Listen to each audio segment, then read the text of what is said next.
Anyway, thank you for joining us. We have a late addition to our schedule today, and we're so happy to have him. He was scheduled for, I believe it was today originally. Then it was going to be changed, but he's here, and it hasn't been announced. David Crosby is here with us in our broadcast closet today. Thanks for coming over.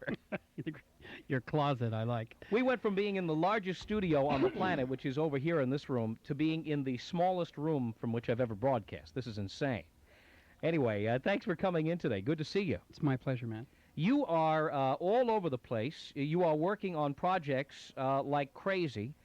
We saw you recently at the ACLU Torture Freedom Dinner, as a matter of fact. Was it Torture Freedom, was that called? Yes, I was one of those dangerous pinkos up there. Yeah. So how does it feel to be out there working this way? I ask this question of a lot of people because, frankly, I think a lot of people thought that when the 60s and 70s were over, we just kind of put that behind us, and actually an awful lot of folks from that era are working as much or more now than they did then.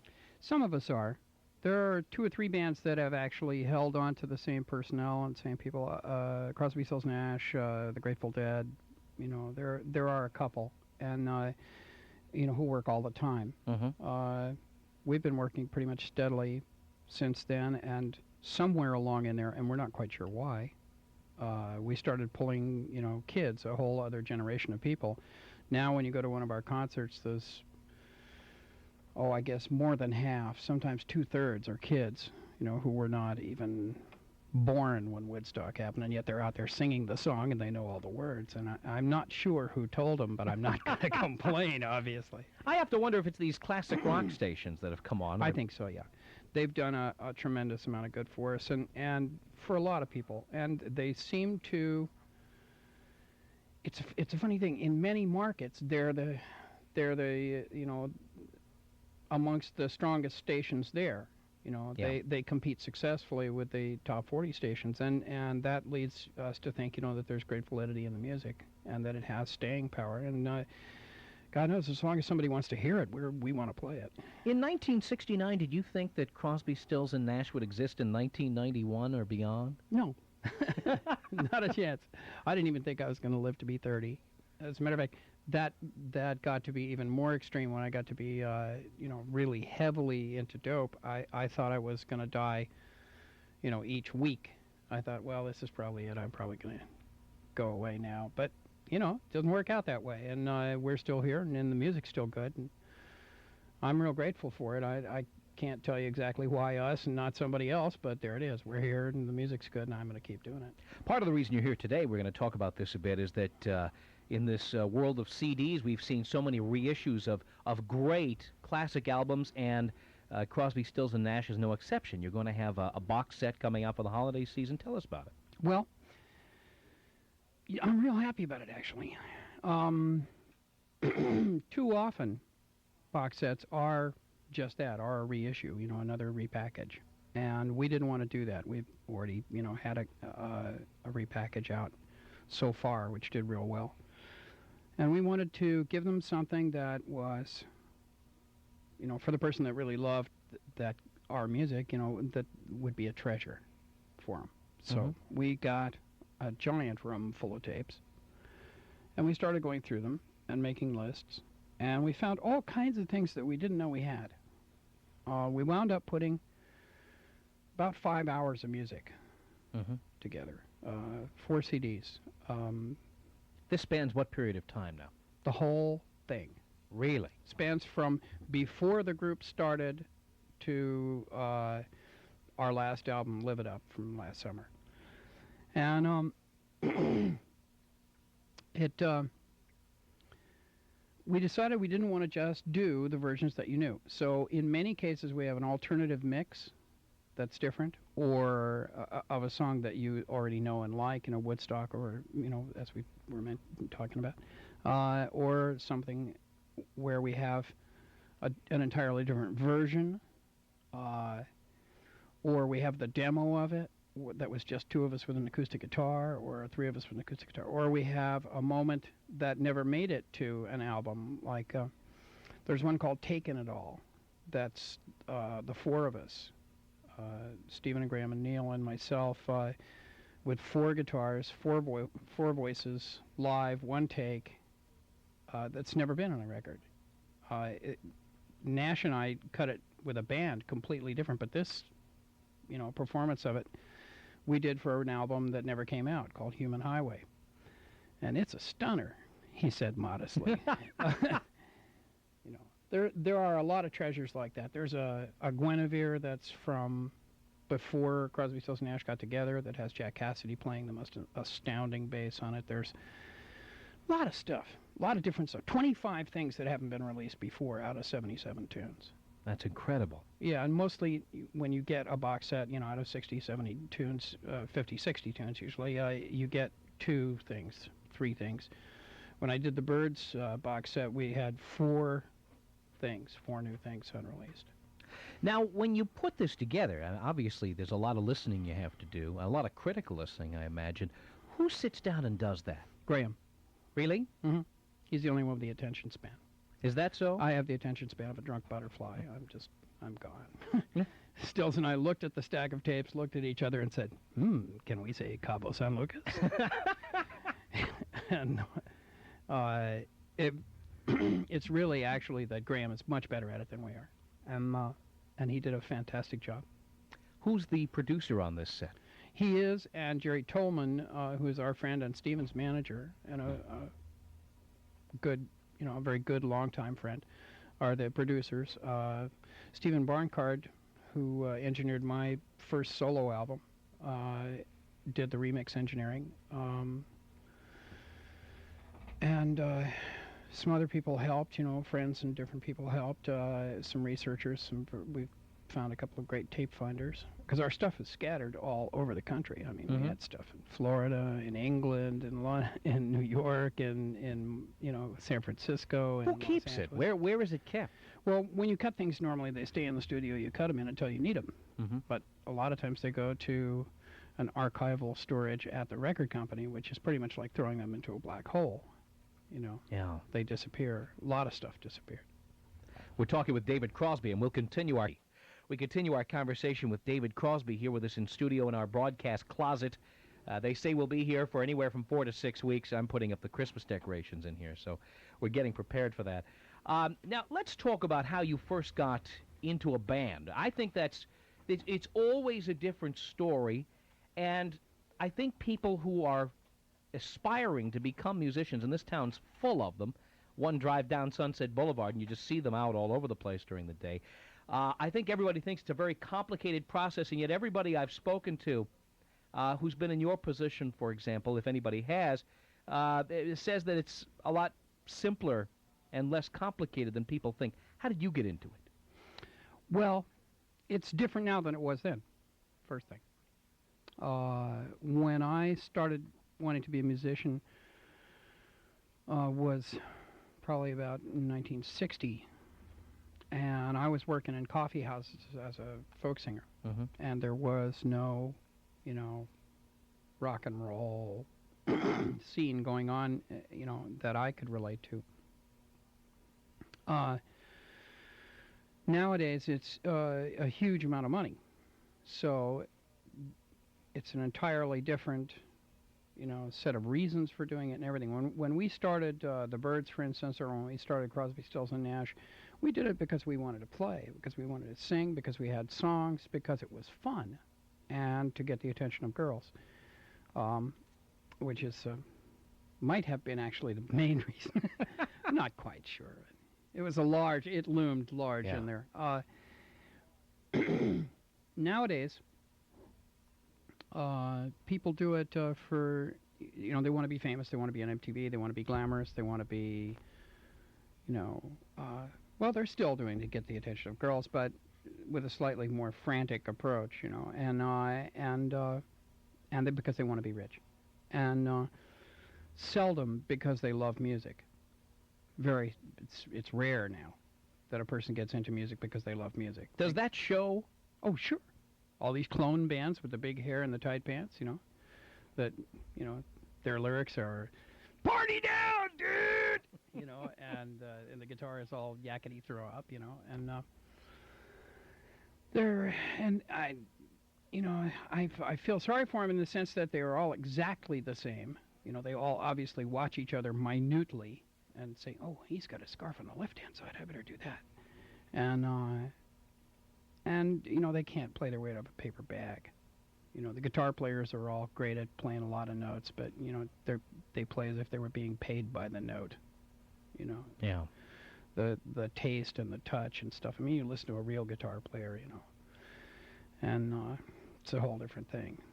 Now I'm being a little critical, but that's, you know, my nature, and I will probably, you know, there'll probably be, you know, fiendish crowds of hard rockers out there waiting for me in the parking lot when I get out of here. But you know, there's the exception. You know, there's always the exception. Van Halen. Van Halen can play. Yeah. He's real.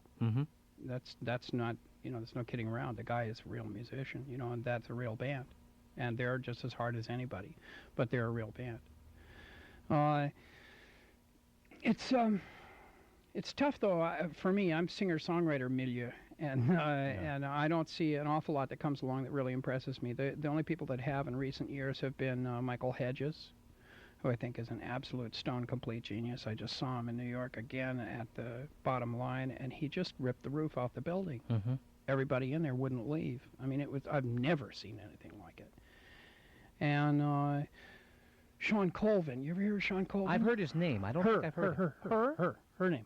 Now you know I haven't seen it. You know, she's probably one of the most musical people I've run across in the last 10 years. Really? Yeah, this is a girl that if she hadn't already made her first album, which is called Steady On, I would have wanted to go and produce her record. Now I've only done that for one person, which was Joni Mitchell, and I've only, you know, tried to help really two people's career start, which is Joni and Jackson, which will tell you what I think of Sean. I think she's just absolutely amazing. She and Michael Hedges are probably my two faves, except for one band here in L.A. called Venice, which is, I think, the best vocal band in the country. I just saw them sing the national anthem at a hockey game about a week ago. They can do anything. Yeah. They're absolutely astounding. If you go and see them, when they do their acoustic set at my place down in Santa Monica, they'll just knock your brain in the dirt completely. Really? They sound better than the Eagles did. They sound as good or better than we did. They are just amazing. Now, when you started, did you envision the bigness of this business? No, had no idea. We didn't have a clue. We didn't even know what business was, you know. That's why the land sharks that run around the business took such big bites out of us at first, you know. It takes a long time. The only way you learn about it is, you know, by getting taken to the cleaner several times by, quote, managers and agents and stuff. As a matter of fact, that's the first one-word oxymoron in the language is manager. That's good, huh? I knew you'd like that. I do like that. Yeah, I love it myself. Now, you, of course, when you started, of course, you were doing a different kind of music, and through Buffalo Springfield and through Crosby, Stills and Nash, and then when Neil Young joined the band, it changed every time along the way. Well, in a healthy, you know, musical environment, it does change. The thing that makes that seem surprising to you is when you watch a band now, they try to duplicate the first hit. Yeah. You know, it's like they're trying to ring that bell. You know, they want those dollar signs to line up in that little window, and that's really what they're after. And so they not only clone themselves off the other successful bands, but the tunes are exact, you know, cookie cutter kind of duplicates. And that's all very unhealthy. You know, we have grown and changed as we've gone along as a group, and I've grown and changed as I've gone along as a human being, and that's the way it should be, I think. And the fans accept that, and in fact, ours do. I think so. And I think people, I'm even going to date myself, and I'm only 35 years old, but I think people who grew up through the Woodstock era and around that time expected artists to grow and change and evolve. It seemed natural to us at the time, but, you know, I can't speak for everybody else. It's not that I had a great plan to do it, it's just that's how it was, you know. We're talking with David Crosby. Your telephone calls are coming up. AM 640. Coming in, David Crosby is with us, and let's talk a little bit about. I want to first talk about Woodstock. Then we'll get into some of these other issues. Did Woodstock? What's so funny? It's let's see how far we went. It was 20. It took him 35 minutes to get to it, folks. Well, of course, because there's other things I want to get to. Yeah. But I want to talk about that now because... Oh no, we had a pool going. Oh, you had a pool going? Yeah, sure. Get out of here. No, me and Nash always have a bet of how long it's going to take him to get to Woodstock. I'm more interested, though, in what's happened since than Woodstock itself. That's 22 years ago. I mean, but again, I'm just amazed at the bigness of the recording industry. And for me, maybe the Beatles were the first step on taking a look at how big the whole thing was. Maybe Woodstock was the next step, and maybe MTV was the third. That's how I see it in my head. Those were crucial stages of the development, yeah. I think Woodstock, you've actually brought up a very good point. Woodstock was this wonderful sociological event, which we all, treasure as a kind of an image, But it was also the first time I think that people realized that dying hippie music could just go out there and make money like bees make honey. Mm-hmm. They saw that and they said, wait a minute. They closed the New York Thruway? Hang on here. There's a buck to be made. Yeah. And that was the first time I think they really realized, what was going to happen in terms of record sales in this country. The Beatles, was another gigantic step, The record business in this country was meant to sell, 8 million copies of White Christmas. It wasn't meant to do what we do with it. Mm-hmm. And they resisted it. But when they saw that, then I think they were starting to realize this was going to happen big. And, of course, MTV took it to another level. MTV had a good and bad effect. MTV definitely,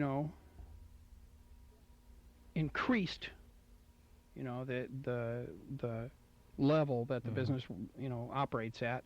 But at the same time, it also made it be much more aimed at what I call, theatrical acts.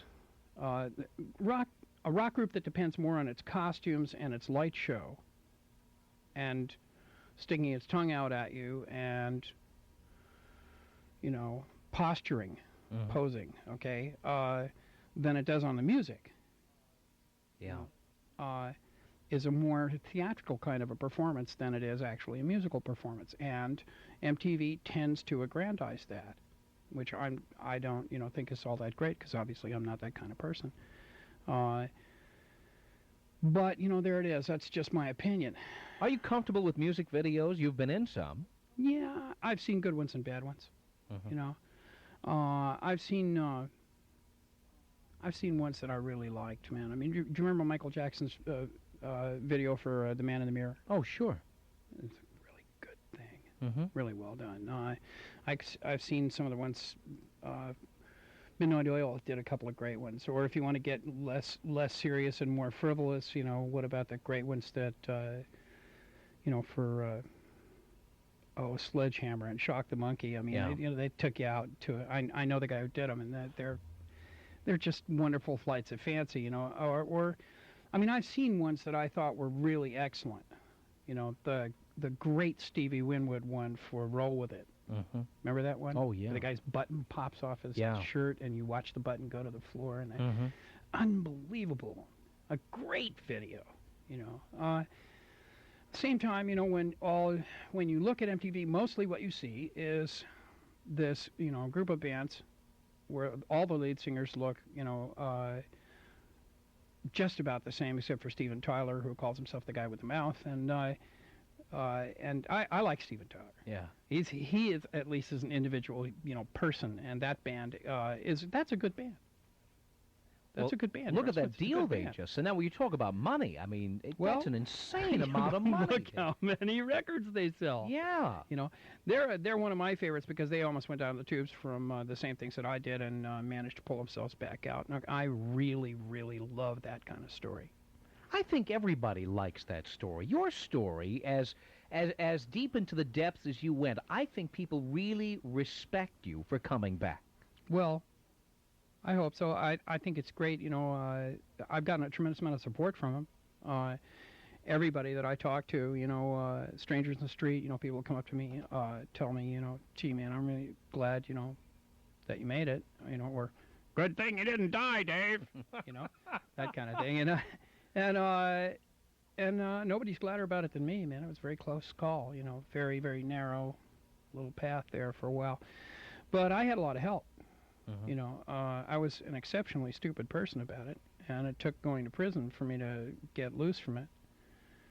And I had a lot of help coming out. I have a wonderful wife who's very, very strong, and she was, a tremendous help and a tremendous motivation. And then I have real good friends, who stuck with me. Graham Nash in particular, Jackson Brown, other people that were great friends, the guy who co-wrote my book with me, Carl Gottlieb. I have some wonderful friends, and they were really, supportive. And then I went to a ton of meetings, those meetings that we don't generally, tell you about because it's supposed to be anonymous, but, Yes. It's ones I mean, and they helped a tremendous amount. 12-step programs really, really work for me. Now, I don't know if they work for everybody else. I'm not here to tout them or anything, but they made a tremendous amount of difference to me. Now, it's interesting when people talk about their recoveries, because I think an awful lot of folks in the entertainment industry, and I know a couple who are in bad trouble right now, they are surrounded by people who say yes to everything. Well, that's because it makes them manipulatable. The remora suckerfish that attach themselves to the star and then say, "Oh, sweetie baby, everything you say is cool," and help them facilitate their getting dope and facilitate them being off the rails. They do that because it puts them in a position of power with this person. They're the ones who bring it, or they're the ones who bring the money for it, or they're the ones who protect them while they're doing it. That's power. And it's a really gross, thing to watch. And I've seen it, as you have, over and over again. The bigger the star, the more of them are around the person, when they're sick and doing this, and the more they help them do it. I have to imagine the people who help you out are the people who say no. They are. The people, anybody that really loves you when you get in that state will come up to you and say, "Hey, you're killing yourself, and I can't stand to watch. Now, either you stop or I leave." And that's a friend. That's a friend. The person who says, "Come on, baby, everything will be all right. Here, have another one." That's not a friend. How long do you have to hear people say no before it starts to sink in? It didn't sink in with me. I was so severely addicted to heroin and freebase cocaine, what you call crack now, that nothing sunk in.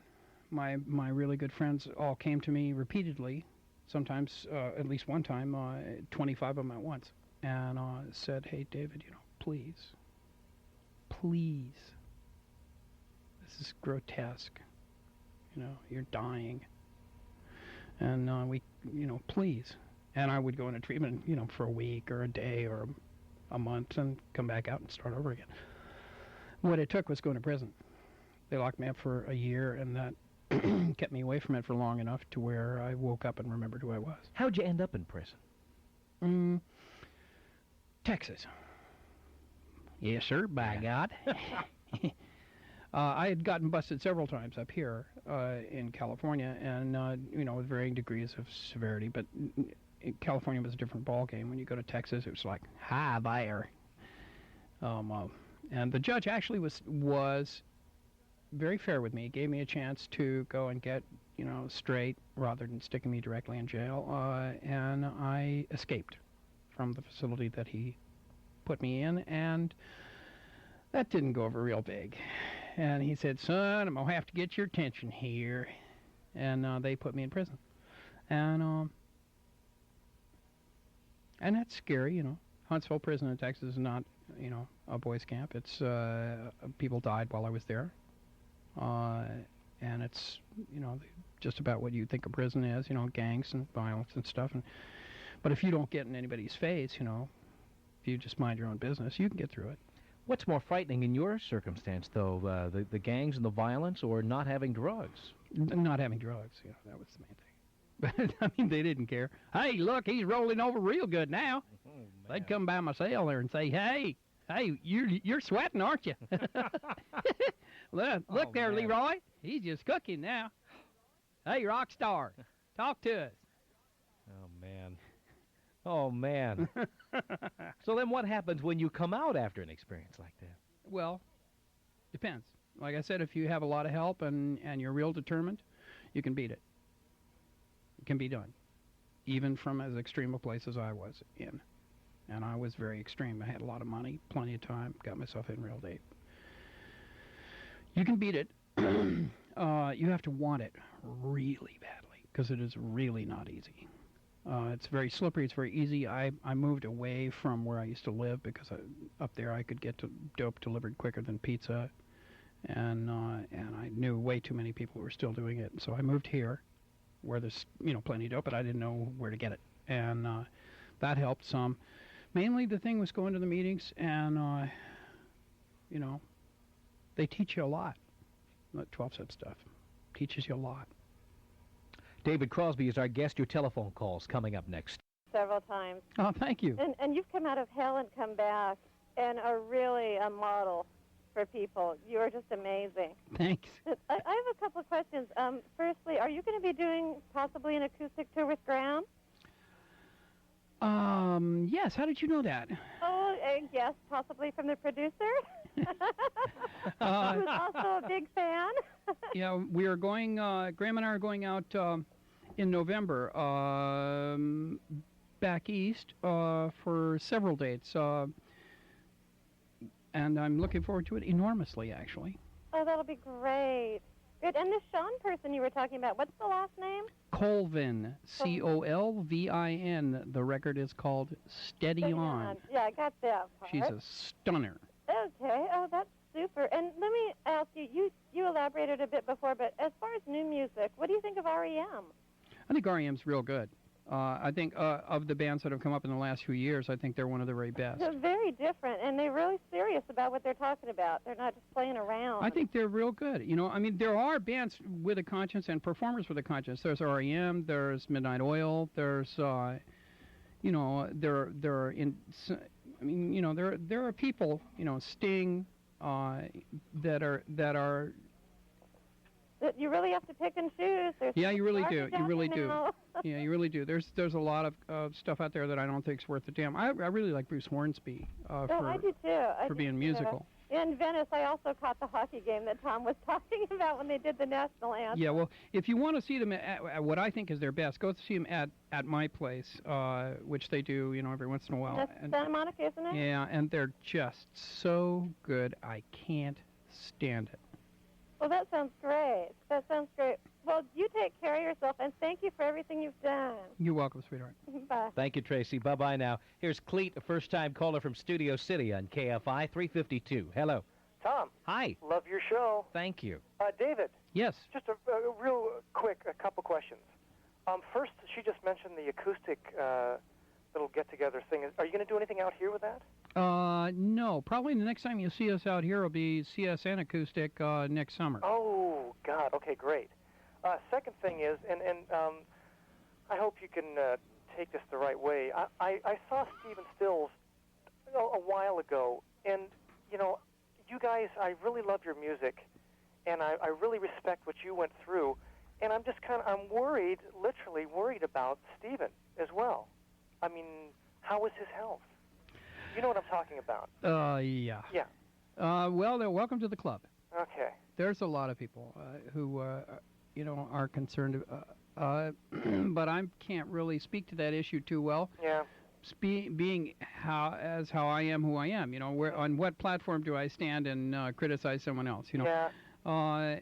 I can only tell you that I really love the guy, and that at his best, he is still, one of the most wonderful musicians on the planet. Mm-hmm. I mean, I almost wrote a letter to the record company just to get it to him, just to say, look, you don't know me, I don't know you personally, but I really love you. I think you're great, and I love your music, and don't ruin that for us, Go ahead and write it. Okay. I didn't know if it would get to him or not, but I was just, Yeah, I don't know either, but it can't hurt. Okay. Thank you, Cleve. And one last thing, David. Go ahead. I'm sorry.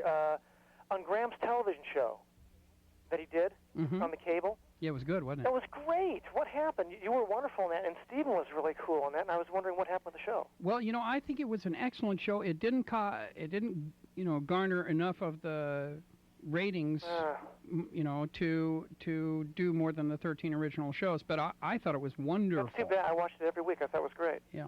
Yeah. Thanks, David. I appreciate it. You're welcome. Man. Thank you, Cleet. Bye-bye. Bye. We'll continue. 3:54, 6 now, before 4 o'clock.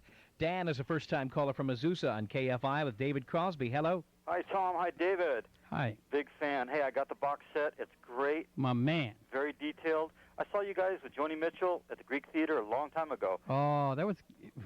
Yeah, and you know what? I got to get this all in.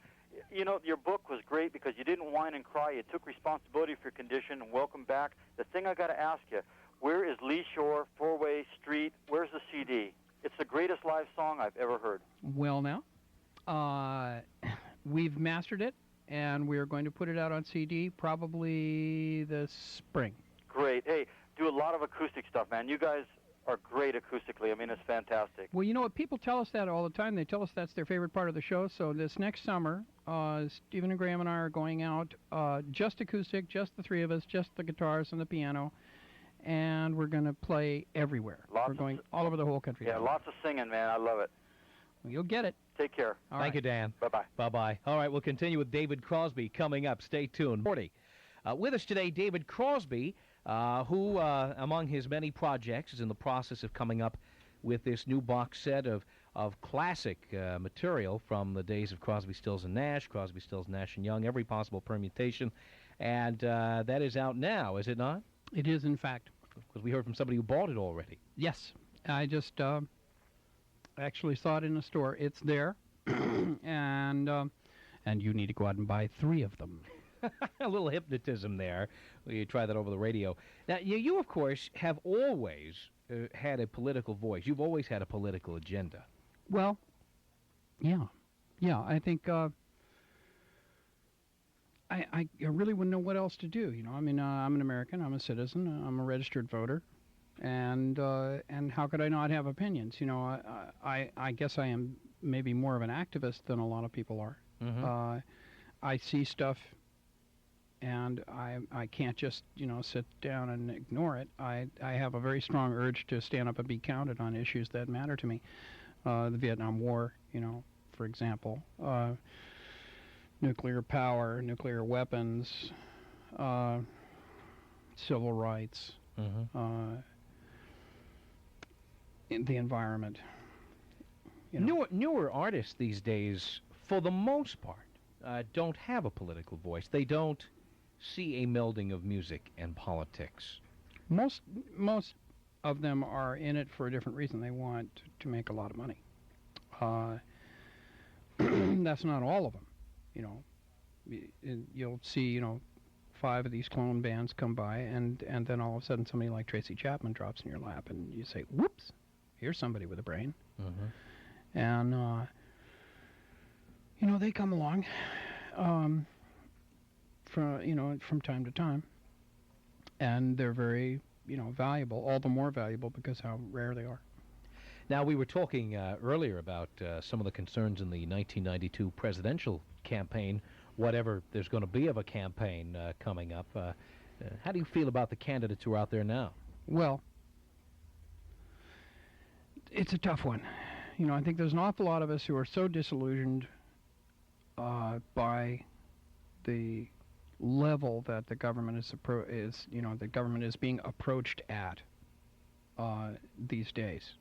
It's mostly spin management, slant management, image management, disinformation. It has very little to do with the substance.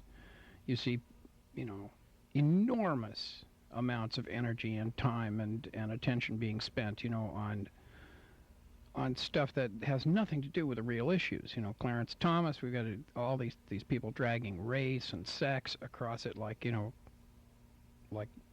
red herrings to draw off the attention, when the real case is that they're stacking the Supreme Court. The Supreme Court's going to overturn Roe v. Wade, and all the women in this country are going to get the short end of the stick again.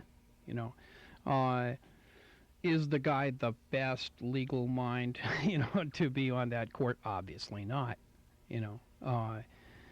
It seems to me that they should have, something that has to do with, what are genuinely, high grade legal talent, and who are the people with really overriding perception in equal justice under the law.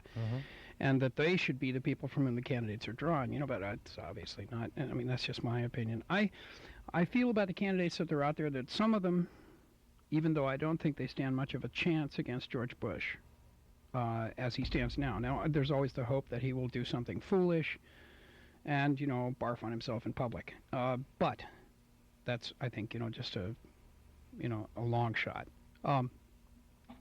They are, however, some of the Democrats bringing up wonderful issues. The three that I've actually talked to at one time or another are Kerry and Harkin and Brown, and I heard wonderful things from all three of them in different areas. I think Kerry's pretty impressive because he's a genuine hero. He stands a chance to get some attention in a khaki-covered America, because he's a Medal of Honor winner. It's going to be kind of hard to say this guy's a Democrat, therefore liberal, therefore commie, pinko. Yeah, creepo. Really, it's pretty hard to tag him with that stuff because he's a Medal of Honor winner and they can't. He went in there and fought for his country in all good conscience and gave up a piece of his body for it, and he's paid his dues. And he's a good man. I've talked to him, and he cares about this country, and he's a sincere guy. I particularly like Tom Harkin. I think he's it is Tom, isn't it? Yeah. I think. He's a very good, middle of the country, sane, level-headed, straight-ahead American. He's like from the farm country, and he knows basics and he knows essentials, and he's not afraid to, be that guy. He's absolutely has no apologies for who he is at all. I like that about him. He says a lot of good things, particularly about the economy and how to keep the money in the country and how to take positive steps rather than keep on just bleeding money out our pores. I was watching Jerry Brown last night on C-SPAN, and do I think Jerry Brown's a viable candidate? Could he win? No. Is he bringing up issues that I dearly, dearly love him for? Yes. Okay. He says we should have limitations on the terms in Congress, and in the Senate. He's absolutely right. These guys who are in there for enough terms, their main concern is defending their turf, not representing their people. And that's how I really feel about it. And that's an opinion, folks, but that's my opinion. He brings up the issue of the PAC money. Well, that's one of the reasons I like Kerry from Boston, the other Kerry. He doesn't take it. That's one of the reasons I like Brown. He doesn't take it. Then they're not beholden, It makes it much tougher for them to run a campaign because they don't have the millions of dollars that, people normally spend nowadays on the media. But it's a tremendously close to the bone issue. All of these people, have spoken to other issues that I think are crucial. This is probably going to get me shot down in the parking lot, but I'm pro-choice, and feel very strongly about it. I'm also, very much in favor of a national health care plan. I got the most disturbing set of figures from SAG. They put out a booklet recently about national health care, and when you realize that we're spending, something like $666 billion and covering less than 2/3 of the people in the country, I mean, and that we're way behind other countries in the Western and developed world, and even behind some countries that aren't in the Western and developed world in healthcare and stuff. It's just amazing. David Crosby is our guest. Your telephone calls as we continue. 40. We're talking with David Crosby. Here's Steve, a first-time caller from Escondido on KFI. Hello. Hello, David. Hi, Steve. David, it's truly an honor to speak with you today. Thanks, man. You definitely made my Monday. I just wanted to make a couple of comments and then ask you a question. First of all, I want to tell you that I'm a singer and a guitarist in Crosby, Stills and Nash, and David Crosby has been a big influence on my life and definitely on my music. Thanks. And there's absolutely nobody that can sound like CSN or harmonize like CSN, especially the different harmonies that you throw in and changing in the middle of songs, which Thanks. is almost impossible to try to copy. But, Appreciate that. But I also wanted to tell you that I saw you down in San Diego on your reunion concert, and it was just an absolute experience. I'd never seen anything like it. You had me glued to the chair and glued to the stage, and you guys just were incredible. Thanks. But there was a song that called Triad on Four-Way Street, and I was wondering if that's going to be on the box set, and because It's going to be on the issue of Four-Way Street that we're going to put out probably next spring, I would guess, that we've already mastered, and that entire record plus a couple, maybe as many as 4 other live takes from the same performances are going to come out then. It's not on this box set here, but we just didn't have room. We had 77 things on this set. Thank you, Steve, for the call. Here's Mark in La Cañada on KFI. Hello. David, how you doing? I'm fine, thanks, man. Hey, you got to tell Tom to give you, for you to give him some bumper music. Bumper music? Yeah, some CSN. You're truly a breath of fresh air this day and age of the Madonnas and Axl Roses. Thanks. I really appreciate that. After all this heavy conversation about politics, I'm going to come up with something a little light here. For years, I have always been perplexed by what the meaning of the song Wooden Ships was and who actually wrote it. Well, I wrote most of the music. Stephen helped me with it. And I and Paul Kantner and Stephen wrote it together on my boat in Fort Lauderdale, Florida. And what it is it's a little science fiction story. It's one of those after-the-apocalypse kind of science fiction stories. And maybe that'll help you. Next time you listen to it, you can think about that, and that'll make it clearer for you. Thank you so much. Thank you for the call, Mark. Here's David, a first-time caller from Long Beach on KFI. Hello. David, how you doing? David. Yeah. Hello. Good talking to you. Oh, you're one of my all-time favorites. I got to tell you that first off. Well, thanks. Yeah. And my comment and my question for you pertains to your solo albums. Now, your first solo album, if I can only remember my name, is one of my all-time favorite albums. Hooray. Oh, I love that album. And I was hoping that if you had another solo album coming out soon, you'd have more in the line of Tamaulipas 3 a.m., Orleans, more of the vocalizing acoustic stuff. Well, it's funny you should mention. I've just started another solo record that came about in a very peculiar way. I was working with Phil Collins on his last album. What? I sang harmony on a couple of things. The Another Day in Paradise, which was the hit, and that's just the way it is. And we became friends, and since then we wrote a song together, a very good song, he said, completely immodestly. And he and I I'm just about to actually go to England and record it with him, and it started me thinking about it, and what I've done is I've asked a number of singer-songwriters that are friends of mine. Nash gave me a wonderful song called Sailor, that's about me. Neil gave me a great song called Interstate that I love dearly. My friend Michael Hedges has given me a song called You Can Have Anything You Want that's really beautiful. I'm going to be working tomorrow with Sean Colvin, who is a writer that I think is just wonderful. He is wonderful, yeah. Jackson and I are writing a song from a set of words that I wrote in Japan this last time.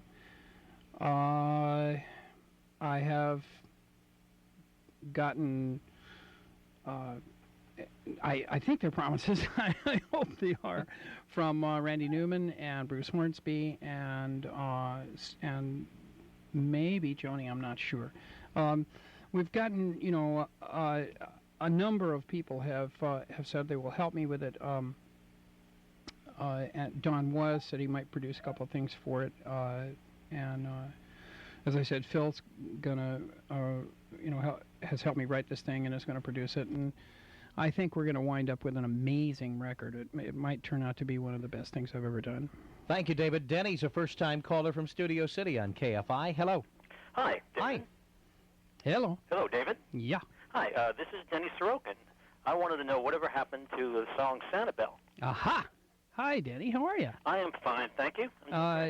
Santa Bell is alive and well. It didn't make it onto the Crosby, Stills, Nash album, but Nash and I still love it. This is a song that Denny wrote, by the way, ladies and gentlemen, just so that you know.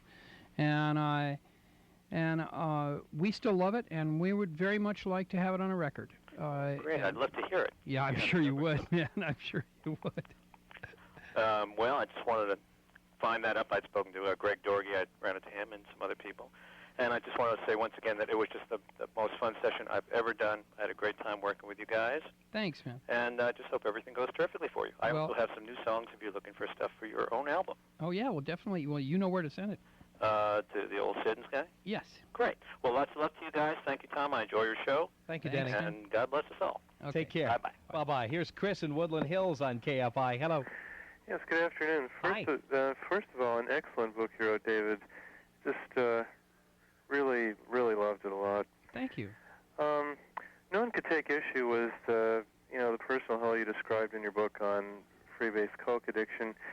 But do you think that the current brand of government anti-drug information, not yours, but the government anti-drug sentiment, is just an excuse to take away some of our rights, such as confiscating yachts for possession of one joint? They're, in my opinion, really just window dressing for not being able to solve a problem. I think so too. I think the government is guilty of being, going for window dressing rather than substance over and over again in many, many areas.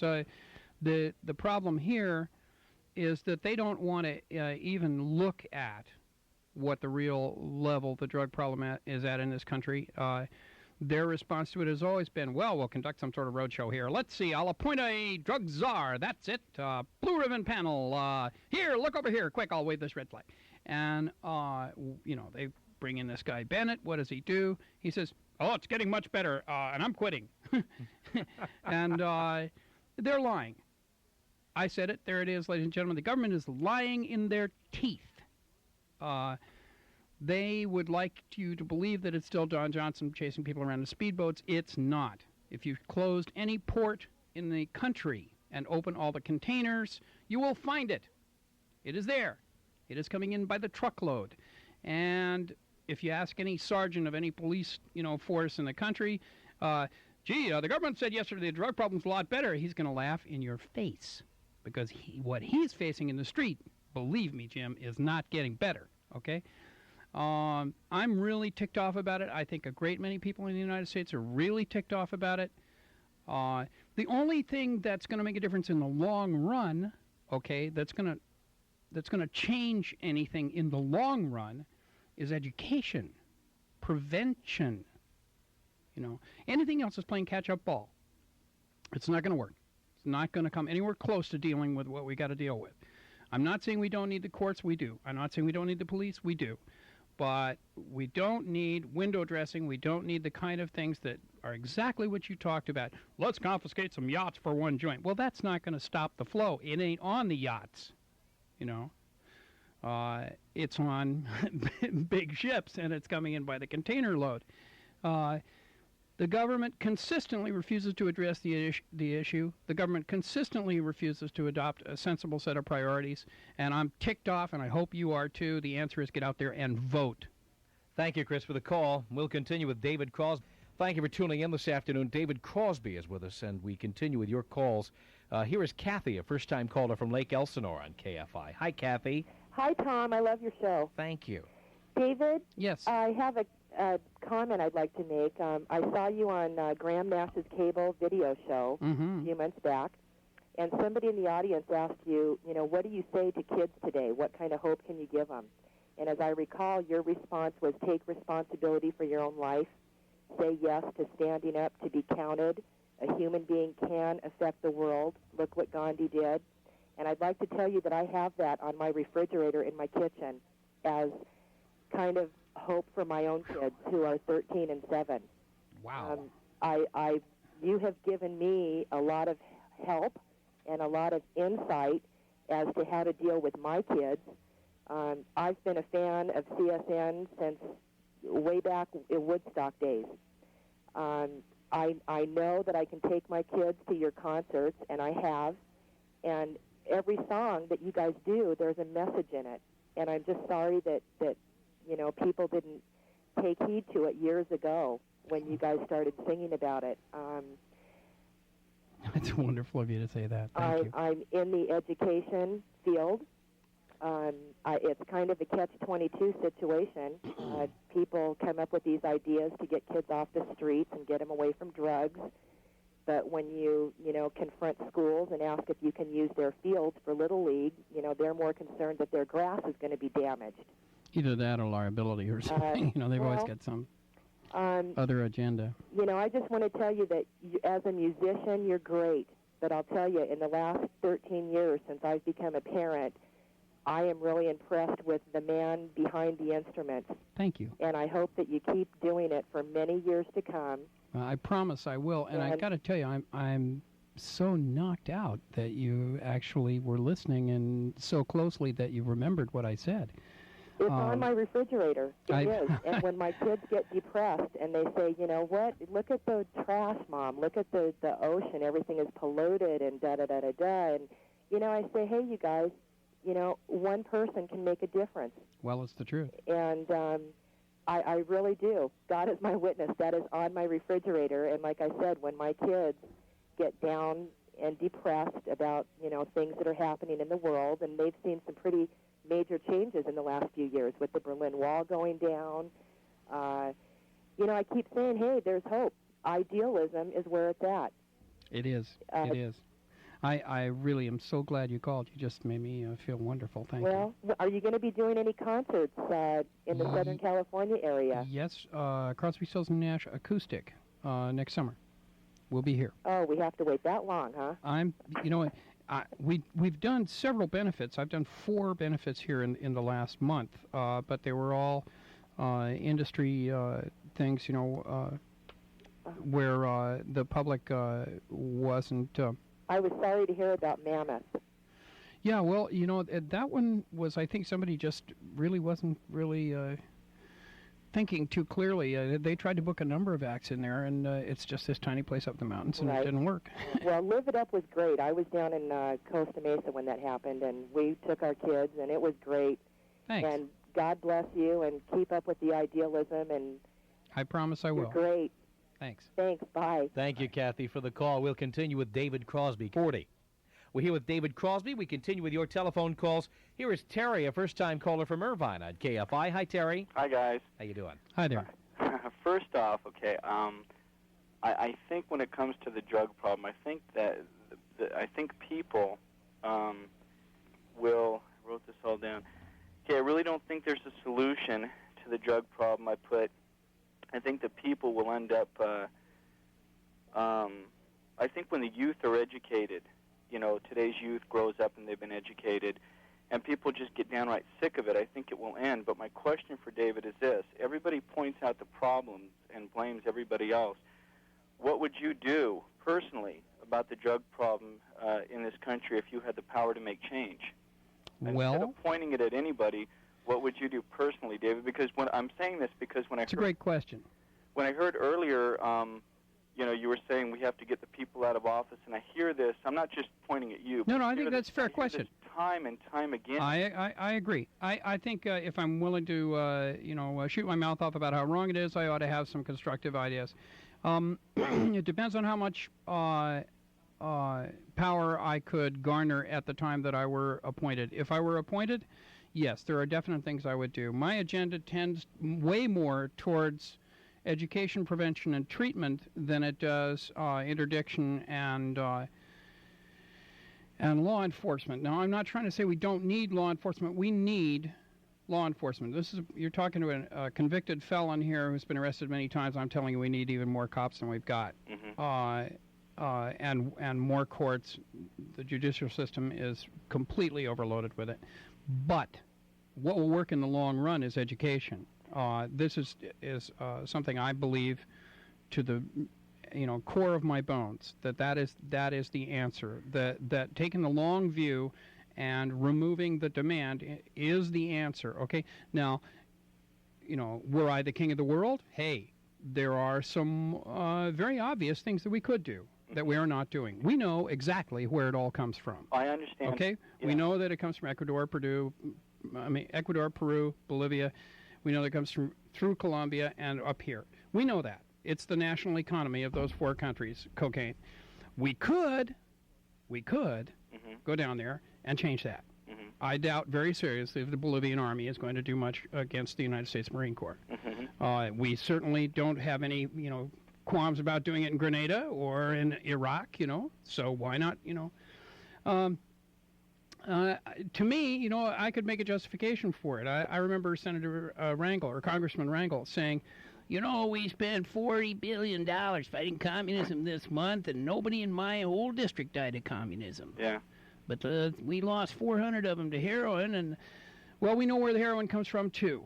We know exactly where the Golden Triangle is. We know where Pakistan is. We know where all these things are. We don't do anything about it. I think if we wanted to, really stop it, if somebody gave me a free hand, hey, I guarantee you there would be no cocaine coming out of those countries next year. And it seems like, I agree with you, but the only problem I see, David, is that we live this is part of the process of living in a democratic society where we don't have one individual that can put their foot down. And I just think that it's a process. I think that eventually... Well, if enough people get ticked off enough about it, they will, fortunately, our one great advantage, man, is that we still have a constitution. We still operate by a democratic process in this country. Even though it's been abused, even though it is tortuously, warped in areas, it's still here. You can go out and make a difference if you are willing to stand up and be counted. That is the truth. No, I appreciate what you're doing. I appreciate what you're doing. You are part of the solution and part of the process, and even us. And I would love it if AFI and the whole bit. I would love it if one person, could have the power to, to do something. If anybody ever were foolish enough to give it to me, believe me, the fur would fly. Thank you, Terry, for the call. Here's Linda, first-time caller from Los Angeles on KFI. Hello. Yeah, David. Yes. Hi. I'm trying to do this as gently as I can without ruining a 12th tradition, an 11th tradition. I'm a friend of Bill's. Well, so am I. Thank you. I would like to book you as a speaker for a Friday night meeting in West Los Angeles at 8 o'clock. How would I do this? Let me think. See here. Give me your phone number. I'll call you. Okay. I've seen you in Malibu. I'll tell you what. If you hang on, we'll take your number off the air. That's the best way to do it. If you hang on, somebody will take your number. I'll call you back. Thank you. No problem. Okay. All right, hang on there, Linda. Greg, can we get that phone number? Good. Okay. Marty, first-time caller from West Hollywood. You're on KFI. Hello. Hi, David. It's a pleasure. How you doing? All right. Just two quickies. The first thing was a comment about what you said earlier about these kind of clone bands that are kind of coming around these days. I'm wondering, could the same complaint could have come up back in the 60s about the clone, I guess would have been hippie bands or something back in the mid-60s? I don't think so. I didn't see any two of them that were alike, even in cases where later on in the 70s and 80s where bands tried to imitate us, like America or Three Dog Night or somebody like that. They mostly evolved their own personality, as did the Eagles, and developed into bands of their own. I didn't see any two bands that were even vaguely alike. I mean, you had such a wide spread of musical attitudes there that I didn't see that. No. Gosh, I was going through my old album collection here, and boy, there were some one-album acts that really look pretty hysterical these days. Well, yeah, when I remember there was a proliferation of groups that tried to do something that the Byrds did, or tried to do something that the Grateful Dead did, although the Grateful Dead is a real tough act to copy. Yeah. But I didn't see the kind of thing that I'm seeing now, where you can look at MTV for an hour solid and never see anything except the same, effeminately faced, blonde, bouffanted, guy out there thrusting his, sock-filled, crotch at you, while a dark-haired guitar player thrashes a double-necked guitar into a furious frenzy. and they prance around in the middle of a laser show on a bunch of smoke bombs. I mean, it's the same group. So the look is more important than the substance. What substance? Yeah. One last question was your contribution on the most recent Bob Dylan record. What did you think of it? Did you actually even hear it? I sang on it. Yeah, I know that. That's what I meant. Your most recent. What did you think of that most recent contribution of yours? Did you like it, or? Well, I'll tell you what happened. I walked into the studio and Bob said, "Hi, here, listen to this one here," and he sang me this song, and I said, "Gee, that's pretty nice." He said, "Let's cut it." I said, "Bob, let me hear it twice at least." He said, "Okay," and he sang it completely different the second time, which is what he does. And then we went in and cut it. And then when we were in there, he said, "Hey, let's try this other one. You're going to like this." And Bob likes to do stuff out on the edge that way. I've known him for a lot of years, and I am one of the biggest fans in the world of him. I think he's just fantastic. But to work with, he's extremely difficult in terms of trying to, prep something or apply any craft to it. If you don't believe me, ask ask Jeff Lynne or Tom Petty or any of those guys. They'll tell you. He'll rehearse with you for months and then never do a single tune that he ever rehearsed, when he gets to the stage. But he likes that. Bob likes to be out on the edge. He thinks that brings up the best and most creative part of him. And whatever does that, whatever gets him through the night is what he should do. Do you like the Traveling Wilburys? I do, very much, yeah. Marty, thank you for the call. Our final moments with David Crosby coming up. We continue with David Crosby. He's going to stay past 5 o'clock, so if you're on hold, stay where you are. Frank in the city of Orange, you're on KFI. Hello. Hey. How you doing? Real good. Hi, David. Hi there. The last time I had a chance to talk to you at any length was at the Big Sur celebration. Oh, that was quite a while back. Yeah, it was. I sat in the hot tub with you and Joan Baez and John Sebastian, and we drank electric Kool-Aid and ate peaches and stuff. That was a lot of fun. A mutual friend of ours, Mark Cope from Alvin Network, had an opportunity to see you this weekend and this past week in New York at a benefit you did in a little theater, and he was telling me about it, and I just had to call you and say hi. It's really good to talk to you, and I'm really glad that you're where you are. Welcome back, and keep up the good work. I'll try to, man. Thank you. Bye-bye. Thank you, Frank, for the call. We'll continue with David Crosby. Stay right where you are. 40. With us in studio, David Crosby. We're going into our third hour together this afternoon. They love you. They really love you. I paid them. Yeah, I don't know. It's amazing. Bunch of shills. It's amazing, the calls we've gotten today. Let me give you our phone numbers if you'd like to talk with us here. L.A. and the Valley's 5201-KFI from the 213 or the 818 area codes, 5201-KFI. Or call us toll-free from anywhere, 1-800-767-4KFI. Here's Bob, our first-time caller from a car phone in Thousand Oaks at KFI. Hi, Bob. Yeah, it's true, David. We do love you. Yeah, I was just wondering what kind of music do you like to listen to these days, and what artists do you like? I listen a lot to the same people that I have for a long time. I listen to James Taylor, Joni Mitchell, Paul Simon, Randy Newman. I listen also to Bruce Hornsby. I listen to Dylan. I listen to Jackson Browne a great deal. I like Jackson a lot. I listen to Sean Colvin, who I think is one of the best that I've heard recently. I listen a great deal to Michael Hedges, who I think is an absolute stone genius. Oh, yeah, I've never heard of him. He's wonderful. He's on Windham Hill. I'm not sure if that's where he belongs, but he's certainly not background music. He's one of the most intense performers alive today, and the absolute reigning master of the acoustic guitar. Have you ever heard of Seal? Seal is a guy that I actually met in my friend Fred Wallake's music store, and was very impressed with. A very nice guy. He gave me his album, and I took it home, and not only do I like it, but it's my wife's just adopted the guy. She thinks he's wonderful. I like him a lot. Yeah. Yeah, it is. I think he's got a very musical guy. Yeah. Well, that was it. I appreciate it, and like I say, I'm a fan forever. So. Thanks. Hope to see you soon. Okay. Thank you, Bob. Bye-bye. Bye. Here's Ned in Malibu on KFI. Hello. Tom, how you doing? I listen to you often. Thank you. I'm very suspicious. David, listen, you're certainly one of the biggest influences in my life. You And rat. I'd just like to know... I know who this is. Do you think there's any hope for the California sound? And do you think rich people can ever be truly happy? I can guarantee you rich people cannot ever be truly happy. Not possibly. This is my friend, Ned Doheny. That's wild. Hi, Ned. How are you? How you doing? I'm excellent, man. God, I guess this is the closest I will ever come to having you in my car. Huh? Yeah. No, I've been in your car before. It's funny because you know, Fred Wallachy and Mark Bookin are sitting in a car listening to this even as we speak. You're kidding. I just mentioned Fred. It's Fred's birthday, so I thought I would sacrifice myself on the altar of media. Wow. For his sake. Fred, if you're out there, happy birthday, you worthless scum. And I thought you were going to say something obscene and get beeped. And we've already tried that. They're too fast for me here. Yeah.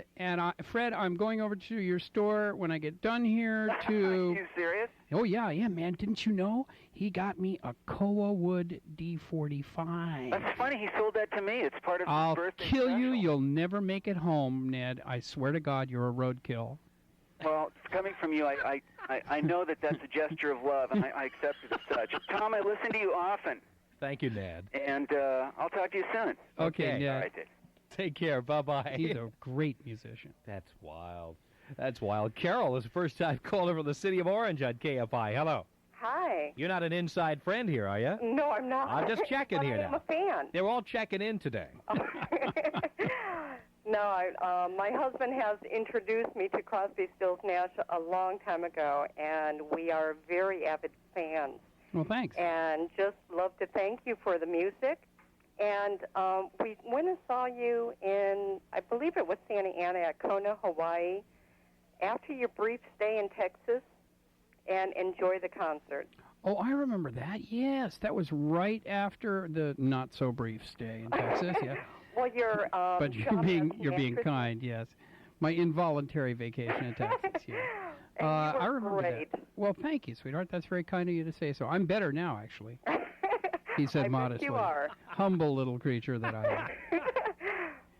But I just wanted to say thanks for everything, your book, everything. All of our friends are fans, and we do appreciate you. And thank you for cleaning up. Well, believe me, nobody's happier about it than I am, but thank you.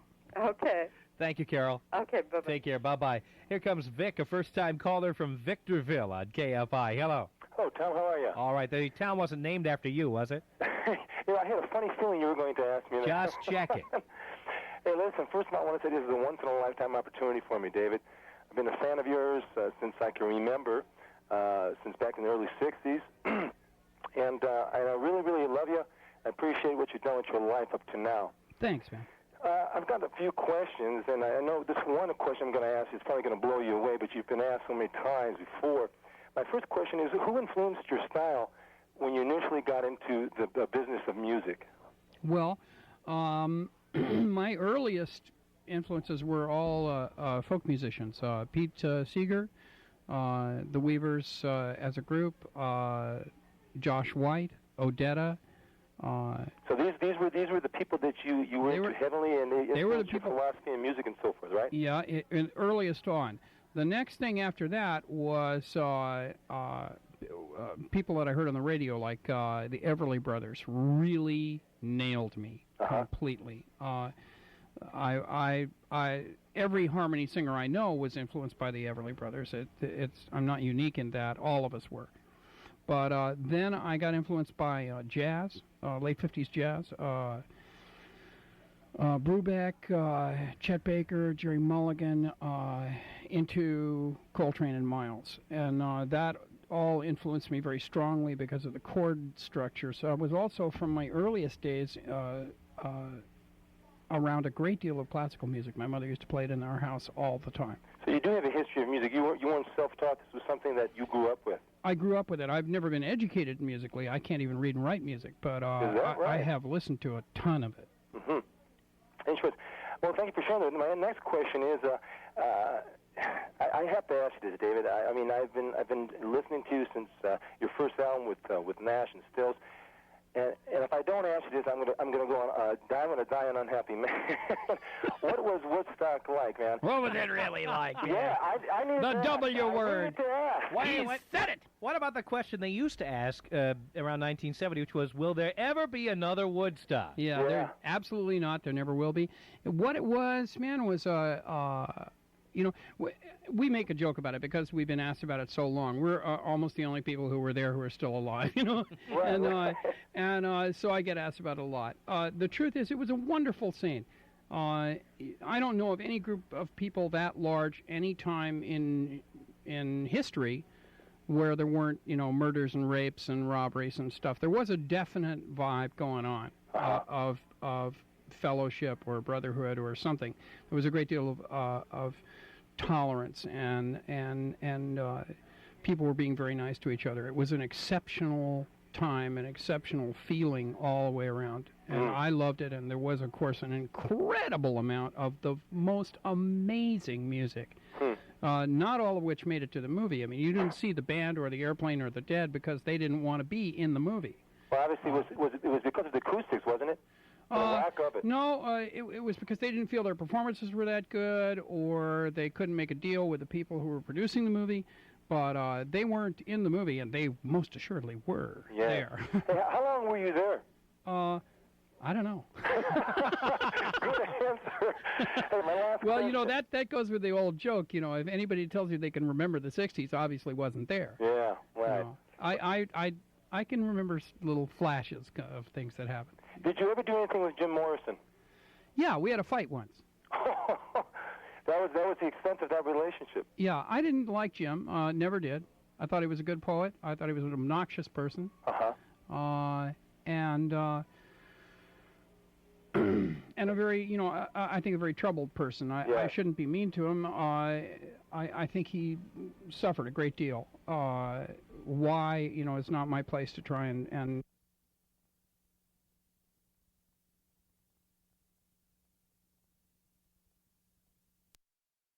so we were never pals. How did you feel about the Oliver Stone film? I'll tell you how I felt. I think Oliver revealed himself as a person that really wasn't there. You know, he tried to catch a Dionysian kind of, you know, flavor of it in a way that almost got it. Nearly. It was almost there. My overriding impression of it was that Val Kilmer should get the Academy Award. Val Kilmer was eerily good.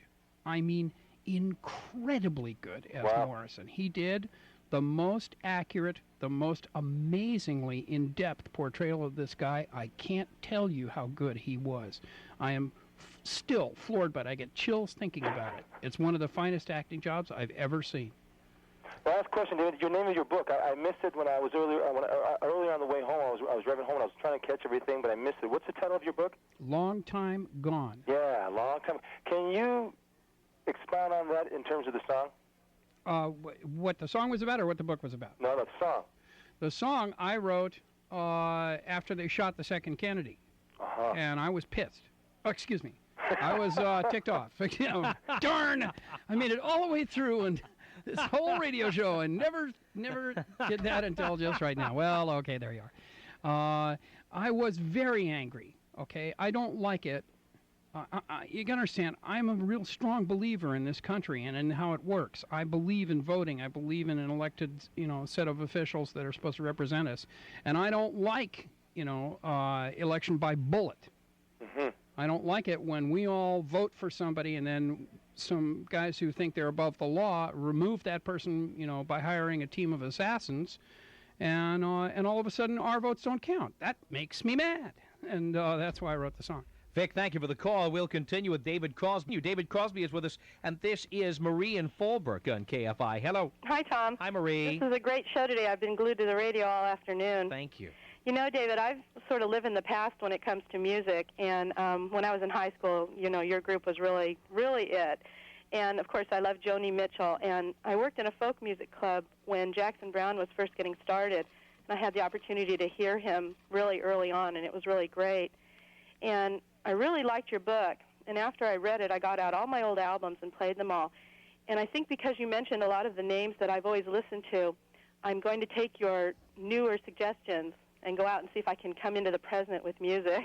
Oh, I think you should. And I think that I can trust what you like because I liked everyone you mentioned. So I'm going to take these new names I've never heard of and see if I can get updated here. I think you'll like them, particularly Sean Coble and Michael Hedges. They're absolutely wonderful. That's great. Well, I'm going to go look for them, and I'm going to look for that new, was that a CD collection you were talking about? Mm-hmm. Okay, well, I don't have a CD yet. I still play albums, so I'm really behind. But I think you're going to get me into the present here, and it's just been great listening to you today. Thank you so much. Okay, thanks, Tom. Thanks, Marie. Bye-bye. Bye-bye. April in Covina, you're on KFI with David Crosby. Hello. Hi, David. How are you? I'm fine. I just want to tell you that I really appreciate your strength and hope.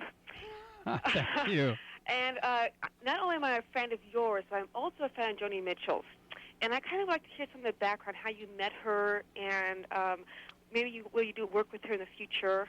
I'd love to. I'll tell you exactly how it happened. I walked into a little tiny folk club in Coconut Grove in Florida, and I had just been thrown out of the Birds, and I was kind of at loose ends, and I was down there, and I walked into this club, and this girl was singing, and she was singing, I forget whether it was Michael from Mountains or Both Sides Now, something like that. Just plastered me against the back wall. I was stunned. You know, I hadn't heard anybody with that fresh an approach, writing that wonderful a level of songs, playing that amazingly retuned guitar tunings, wonderfully structured songs, incredible singer. She just absolutely blew my brains right out my ear, and shortly thereafter, my heart right out of my chest. And I fell. I guess I fell in love with her. I certainly did love her. I certainly was enamored of her. And there was a short, very turbulent kind of relationship that followed there, where we wrote songs to each other and stuff. And and I still think that she is one of the finest singer-songwriters ever to have lived in the world, and is to this day, one of the best singer-songwriters alive. Would I work with her again? I don't think that I'm sophisticated enough to produce the kind of records that she makes now. I had great fun producing her first one, but that was then. Would I work with her again in a hot second? Are you still friends? Yes. Okay. And I respect her greatly, and I love her dearly. I'm very glad that she is now finally happily married to somebody who's absolutely loves her and is a good person. I think that's been a major plus in her life, and I think that she's. I think she, I think that we may still see some of her best work. I think some of her best work is still ahead of her. I hope so, and I hope yours too. Thank you, David. You're welcome. Bye-bye. Thank you, April, for the call. Let's squeeze Tom, a first-time caller from Ojai on KFI. Hello. Hello, David. Hi. My brothers, Mike and Mark, are in the group Venice. Ah. And I heard you give them a great review earlier, and I just wanted to call and thank you for it. They've been together quite a while, and I just love the work they're putting out right now. Their harmonies and their blends and. Yeah, I think they're the best young vocal group in the country, maybe in the world. Wow. And I've been to see them several times, and I'm just completely knocked out. Their writing, their singing, their stage performance, everything about them just impresses the heck out of me. And I'll tell you what, the only thing that bothers me is I don't understand why they aren't, gigantic. Yeah. Something is wrong there. Somebody is not doing what they're supposed to be doing. Somewhere along the line, somebody isn't connecting that all up. I don't know who it is, but it isn't them. When you watch them play, they're making the best music that they can make, and they're making some of the best music in the world. And I don't know what it is that's keeping them from being a gigantic, nationwide hit, but they certainly should be. I've heard 2 songs that they've recorded already that are absolute hits.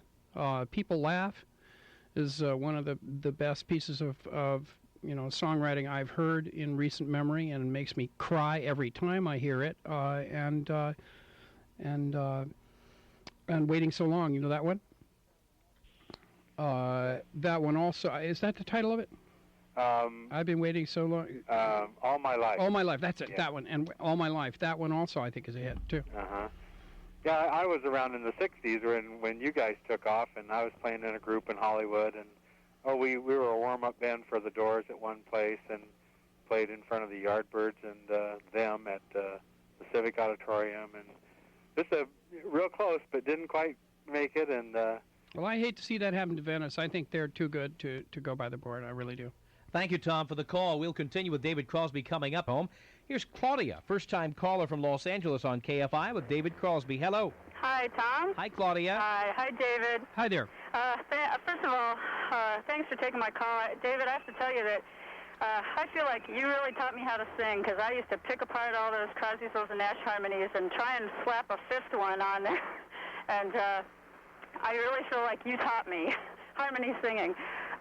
But here's my kind of question. I'm in a band that has a record deal right now, and one of our main members left us about 2.5 weeks ago because he had a bad crack problem, and it's changed things so much for us, and I'm having such a hard time forgiving him, and I'm still so mad at him, and I love him, and I hate him, and I know it's a really tough business, and I kind of need some advice. Are there people who haven't forgiven you, or? Yeah, there are people who haven't forgiven me, but not in my band. And the best thing I can tell you is that, yeah, the guy has to take responsibility for his own actions, but the drugs have their own power. I know they do. And once they have you in their grip, you are relatively helpless to change your course until you really hit bottom and have the classic moment of clarity. At that moment, you can be of great service to this guy.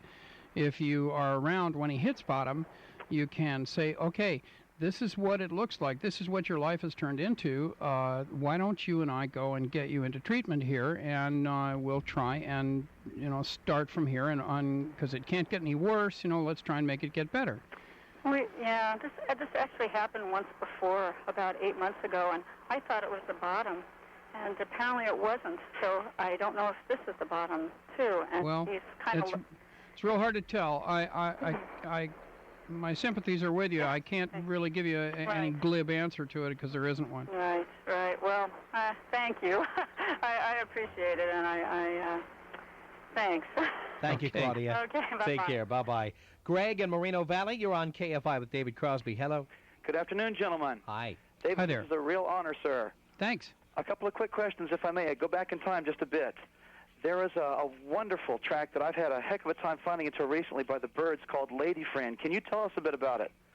Lady Friend was a song I wrote that I really had a great time with, and even got him to let me put horns on in the middle, which was a thrill for me. It was a little strange, though, because the guys came into the studio and said, well, where's the chart? And we said, chart? Chart? And he said, yeah. Did you write this out for us? And I said, no, it goes like, and they went, oh, no. But I really liked it. I'm sorry it didn't make it to an album until it, I guess it got on the box set, though. Yes, it is a beautiful song, Thanks. Is there any chance that you and Jim and Chris might get together again, do some music? I'd really like to. The person you have to speak to is Roger. He's the one who has to make the decision. I know that I would love to do it, and I'm eager to do it whenever he wants to. Well, very well. Then how do I reach Roger? And I'll rattle his cage a bit. Yeah, I wish I could help you on that, man, but you'll have to find him yourself. Thank you for the call. We'll take one more call here for David Crosby. Hello, Joe. Yeah, hey, Dave. It's just, again, I echo what the other callers saying. Real pleasure and honor to talk to you, sir. Thanks, man. Want to thank you for the great music you've given us all these years, man. My hat's off to you. That and, hey, again, being a stand-up guy with the, with the drug problems you had, and, hey, and conquering it, hey, one step at a time, one day at a time. I'm really proud of you. Thanks, man. The question I had is I saw a program a few months back, real late night after I got off work. It was a local program here, and you were being interviewed by the young man. And he was referring to an incident that happened, I believe, at a party at Glenn Campbell's house, involving Janis Joplin striking Mr. Cordiality, Jim Morrison. Jim Morrison. Yeah, No, there was somebody else's house. Again, I just cracked up when I heard that. It was somebody else's house. I forget the guy's name, but I don't think it was Glenn Campbell's. It was somebody else. It escapes me whose house it was. What happened, I think how it went was Jim said something very derogatory to Janice about her blues singing. Oh, no. And Janice, who was not exactly a shrinking violet, just smacked him in the head with a Southern Comfort bottle. And the rest of us applauded. Oh, yeah. That's incredible. That and another thing you had mentioned earlier about the drug problem we have as far as, it's coming in and just say no. I've been doing some, trying to stay up on this, stay current with the political situation, thanks to Tom, try to get involved here. And I had listened to this one guy's one interview that Tom had on, not Hugh Hewlett, but Craig B. Hewlett. Craig B. Hewlett, yeah. That guy, hey, he's something else. He's got a thing called the white papers he got to send off for. This guy is just full of information. Apparently, President Bush, who is like, his program, he's the head guy, he says say no to drugs. He sits on the board of directors for Eli Lilly. Eli Lilly, exactly. Yeah. Thank you. Yeah, and again, apparently they're the company that makes this drug eradication pesticide called Spike, and that's what they're using down there in these countries that we're using that on to kill the marijuana and the cocaine plants. Yeah, it's a civilian form of Agent Orange, I think. Yeah, Jesus. So hey, anyway. If we could stop George, we'd be all set. All the money he's spending on taxpayer dollars, he's doing for that because he's just getting rich, making himself rich on this, in my opinion. I don't know. Anyway, just wanted to, thank you very much again for the good music. Keep up the good work, big guy. Thanks for the call. All right, thank you. Bye-bye. Thank you, Joe. Bye-bye. Well, this has been a lot of fun. It has, in actual fact. We should do it again. Well, we will on TV. I'd love it. Friday. I'd love it. Great. From New York, right? We're going to do it from New York Friday. Okay. On CNBC. All right. Fantastic. Thanks for coming down. Great meeting you. Really My enjoyed pleasure, it. man. And thank all of you out there that called. We really appreciate it. We had a great time. Super. And the box set, it has a title? It has a title. It's called CSN. Again, Crosby, Stills, and Nash. That same old thing. But it says CSN right on the cover there, and you need 3 of them. Thanks for coming down. All right. Goodbye. David Crosby. When we continue.